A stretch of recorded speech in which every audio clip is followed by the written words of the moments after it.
Welcome back to the Fraser Rice Podcast. Robert A. George is a member of the New York Daily News editorial board. He's been writing about New York and national issues for nearly 2 decades. In addition to his newspaper work, Robert regularly appears on MSNBC, CNN, Fox, and New York One. Robert has written for the conservative National Review, the Libertarian Reason, and the Huffington Post. He also sponsors his own group political culture blog called Ragged Thoughts. In addition, Robert occasionally moonlights as a stand-up comic and improviser.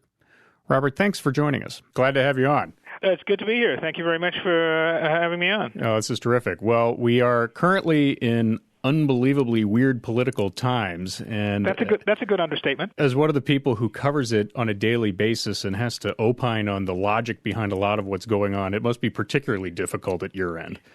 That is correct, especially when I'm not quite sure if logic is quite the word we want to use for what's going on in our current political circumstances. When we have people who are from New York who've been here for a very long time, watching Trump and his way of doing things is both surprising and at the same time very comfortable for the way he actually operates, both from his business empire and his media exploits and so on. How do the other politicians that have to deal with him and the other structures that are now trying to get used to his way of doing things look at him at this point? That's a very trenchant question because this past week there's some inklings that the way the politicians are seeing and dealing with Trump could conceivably be coming to I won't say a breaking point, but at least a very brittle point. It goes without saying that Trump completely and totally upended the political process over the last year and let's say year and a half, going back to his debut announcement in June 2015.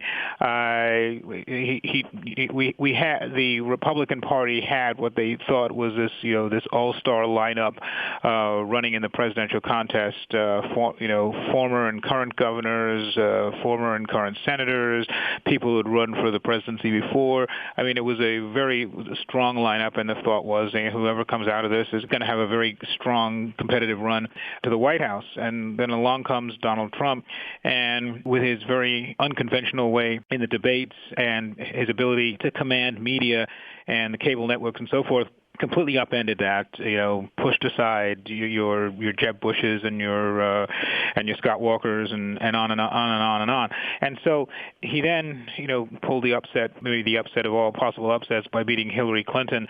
That put everybody on notice that this is somebody whose unconventional way with the media and dealing with people who had maybe the latest iteration of the Reagan Democrat, the former Democrats who are now voting Republican, that realize that they have to deal with that, and his use of social media and so forth is something that they have to deal with. And so you've got these conventional Republicans, conventional fiscal Republicans, who are basically kind of swallowing his plans for building the wall and building and infrastructure and so forth, even if they don't buy it, because they're afraid that he'll start tweeting out something and targeting them, and they're going to have to deal with that back home. However, this past week, when you had a number of Republicans, particularly those in leadership positions, thrown on the defensive by trying to deal with his assertion that former President Obama had wiretapped Trump Tower,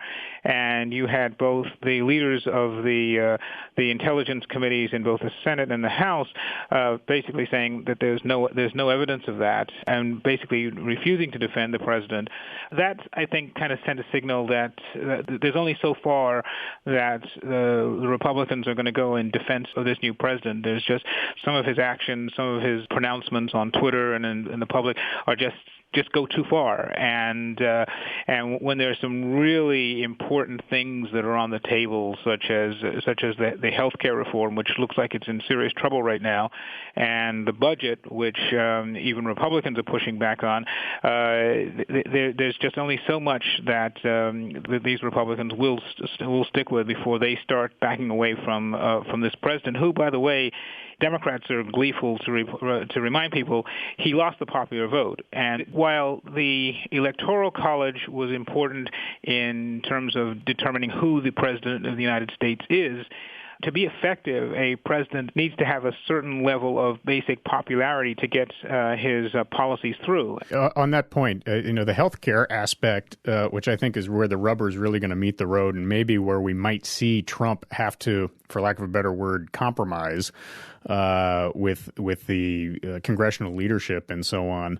It scares me a little bit, not as a Republican or someone who is looking for good government and is not really seeing it at the moment. I'm hoping that there's some sort of vision on that, and it seems like it's not coming from Trump. He's got sort of a scorched earth approach to doing everything, and that's frightening, especially for many of the people who are covered under Obamacare that might face a very different reality later.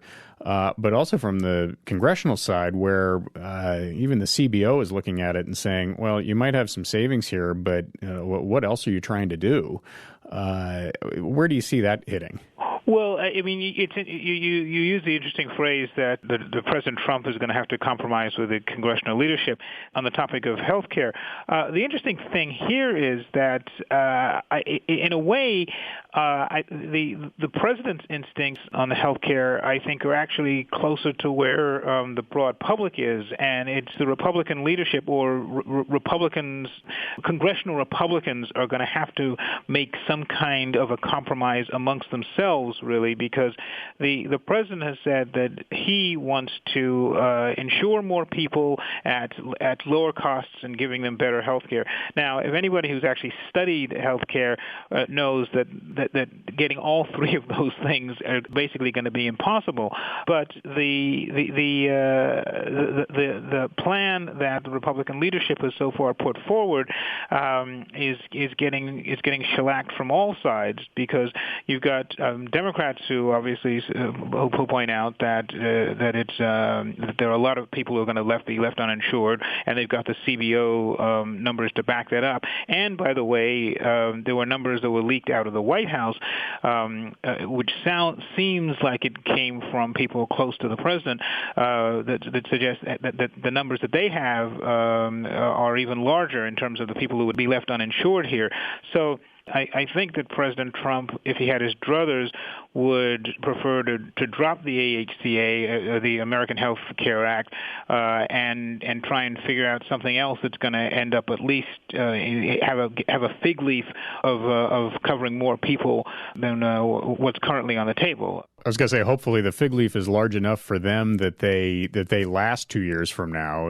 I mean, it strikes me that making a big mistake on the healthcare reform, to the extent that they can do it. I mean, you've got swing voter margins in the states that Trump won that aren't that large, and that could cause issues.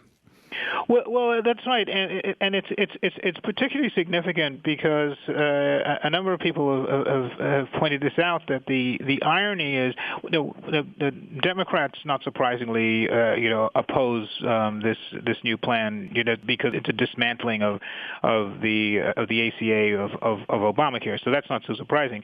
But independent analysts have pointed out that the irony is that the people who end up worse off under the AHCA are people who are in states that Trump won, and some of the people who live in the blue states, the remaining blue states that Hillary Clinton won, they end up either, if not better off, slightly less worse off than some of the Trump voters.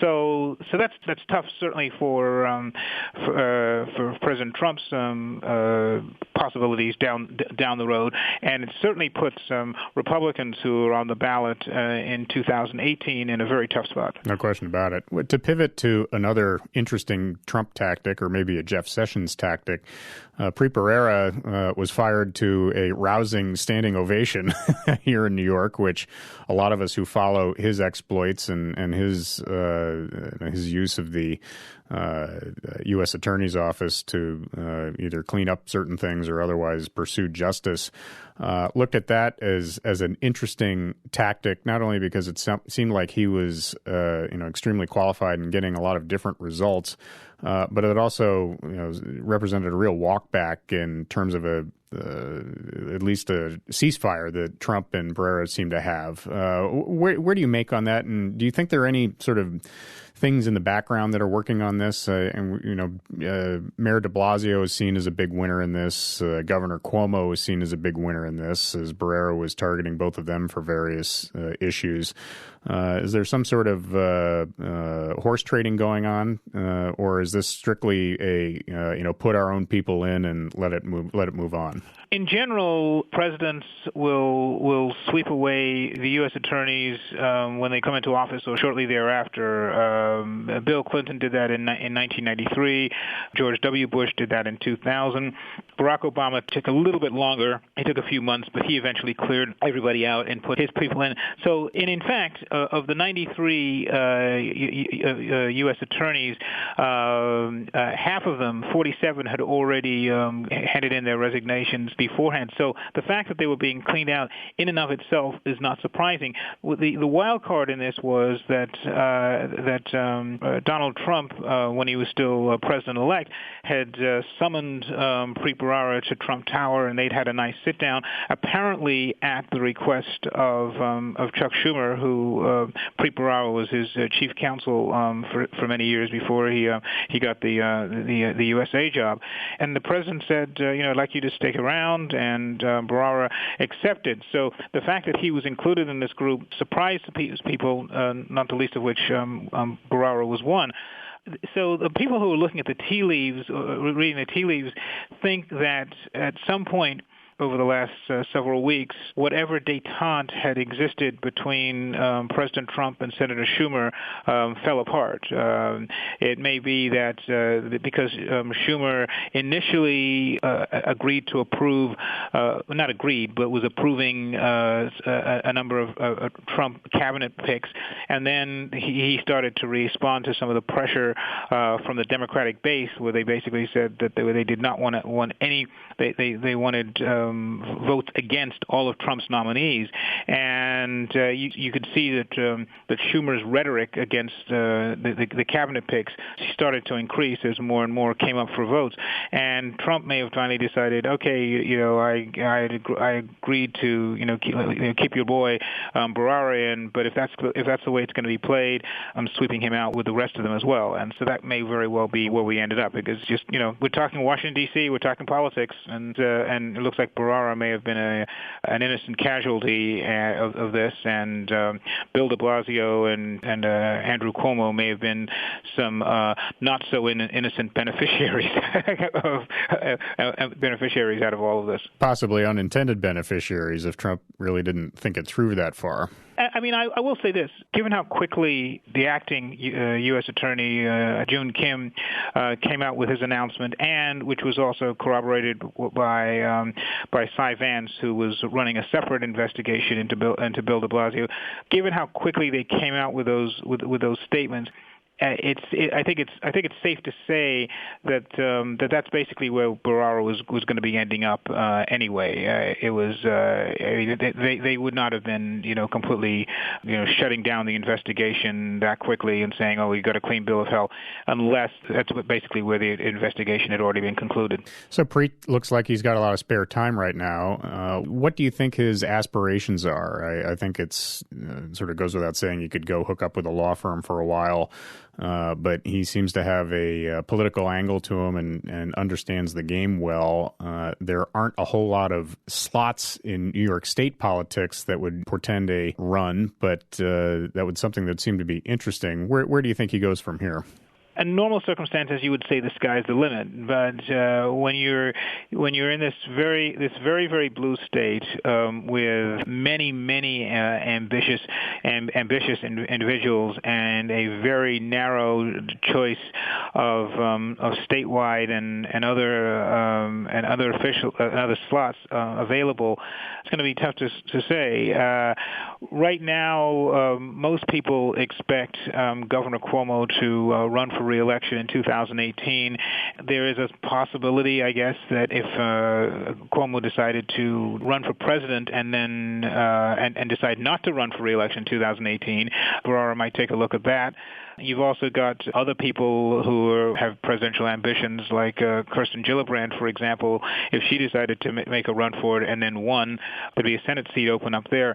I mean, those are two thoughts. But if neither of those presidential ambitions play out, it's going to be. I think it's going to be a little while before Bharara, because I can't see, after having had such a prominent role as U.S. Attorney, I'm not sure if a House seat would be quite big enough to contain Mr. Bharara's ambitions. So to use his favorite phrase, I'll just have to say, stay tuned. Well, and the other thing it guarantees is that as you tweeted and have posted before, the plot line for season 2 of Billions is wrecked. But I guess what it does, right. I guess what it does do is that it ensures a season 3 and season 4 for fans of the show like me. That's great. Yeah, that is quite true. That is absolutely the case. So to steer over to someone else we mentioned a bit, Andrew Cuomo, he has the Preet Bharara component seems to have evaporated, and by all accounts he's doing a lot of different things, good things, some things that are controversial, and he's mentioned as one of the possible saviors of the Democratic Party in a couple of years or a few years. Where do you see his trajectory at this point? The sky seems to be the limit. Well, I'm not so sure about that. I mean, the big news we had yesterday, obviously, was that Mayor DiBlasio had dodged a bullet. I'm not going to use the phrase vindicated, because the press releases from both the U.S. Attorney's Office and from District Attorney Cy Vance's were that they were the printed form of James Comey's press conference a year ago when he exonerated Hillary Clinton. I mean, they were about as slashing and critical of Bill de Blasio's fundraising efforts and intent to get around New York's campaign fundraising laws as could be without actually being criminal. So that got the big news. But the other point is that you have individuals who are very close to the governor that are already under indictment, that are still preparing. There's still a trial coming up for people like Joe Prococo and these other people involved in this Buffalo Billions project. So I think the governor has far less to be able to crow about than the mayor does, because we don't know exactly what's going to come out of this trial. And just as a good comparison, Chris Christie was not indicted in the Bridgegate scandal, but the actual trial of two of his subordinates and a third who actually pled guilty and then turned state's evidence really bloodied him up. I mean, his political fortunes had already completely deteriorated in New Jersey, but that trial that took place just a few months ago pushed his favorable numbers down into the teens, into the high teens.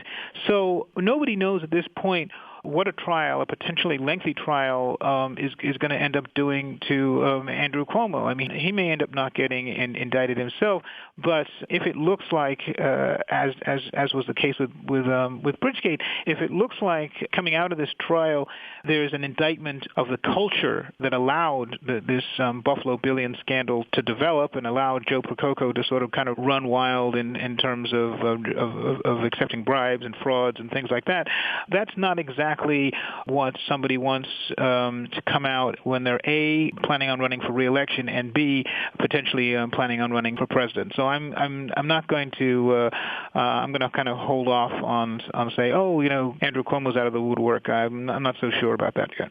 To circle back to Mayor de Blasio, he's got an election that's starting to come up in faster than we can see. And having, as you said, and I agree, dodged a bit of a bullet in terms of the investigation and into his fundraising and beyond, it doesn't seem like there are a whole bunch of natural suitors who are stepping into the vacuum to try to press him on re-election. Do you see anybody out there who can take him on, either at the primary or maybe less likely at the Republican level?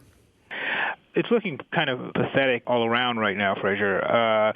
Again, you'd think that in a place like New York, an ambitious city like New York, there would be people who would want to step up. Now, it is true that on a couple of the big issues like crime, for example, Bill de Blasio has either been lucky or good, unlike some of the other big cities where there's been kind of a slight blip increase over the last year and a half in terms of shootings and murder. I mean, Chicago and Baltimore obviously being the most visible examples of that.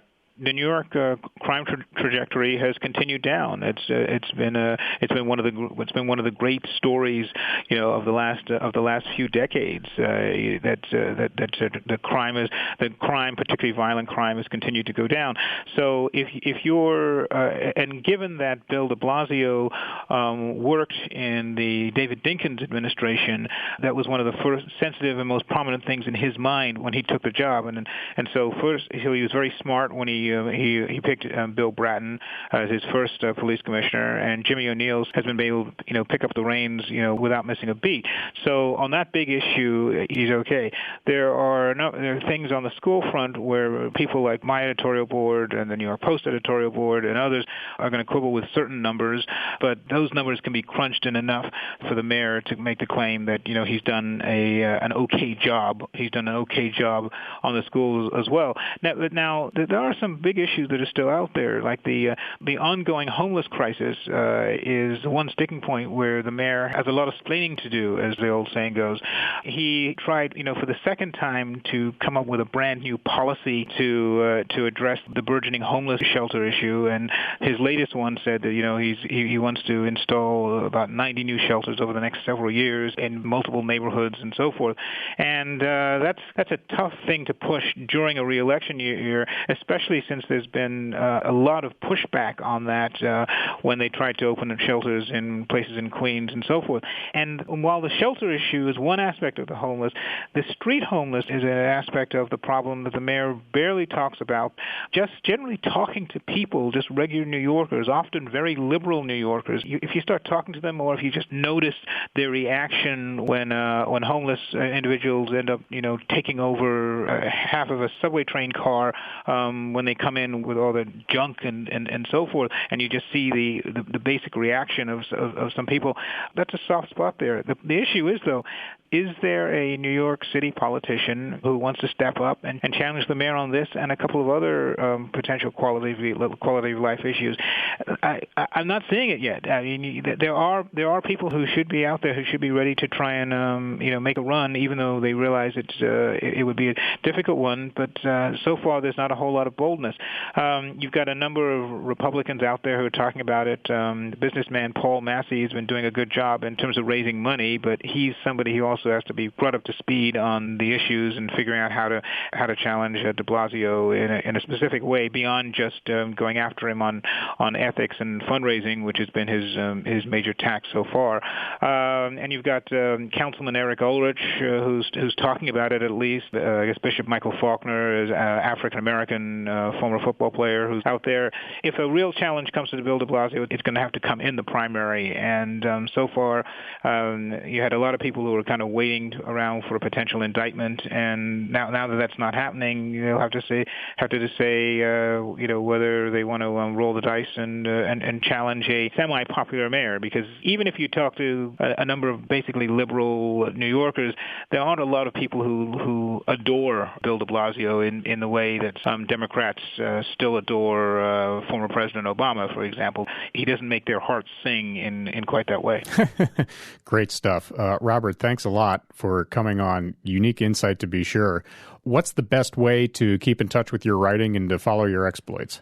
Well, I am at the New York Daily News, so you may end up seeing some of my writing on some of the unsigned editorials. So you may or may not know if I'm writing those. But I do have an occasional column in the Daily News, so you can always go to nydailynews.com and find me there.